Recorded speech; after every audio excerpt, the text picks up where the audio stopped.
Welcome to my channel. अस्सलामुअलैकुम। हमारा आज का बेबीज़ बॉयज़ नेम है रिज़वान।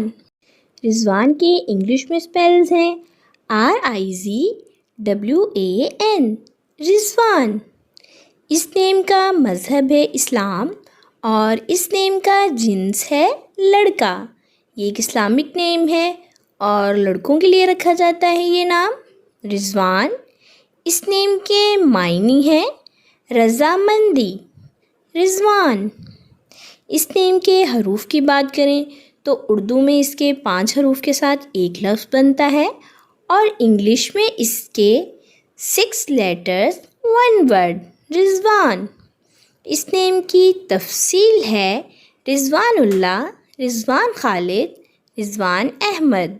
इस तरह से हम ये नाम रख सकते हैं। आप भी अपने नाम का मायने जानने के लिए कमेंट्स में अपना नाम लिखें और मायने जानिए। एंड अपने नाम की स्पेशल वीडियो बनवाने के लिए भी आप मेरे कमेंट बॉक्स में अपना नाम कमेंट कर सकते हैं। And please like the video, subscribe my channel and share with friends. Okay dears, फिर मिलेंगे न्यू नेम न्यू वीडियो के साथ। अपना ख्याल रखिएगा, दुआओं में याद रखिएगा। अल्लाह हाफिज़।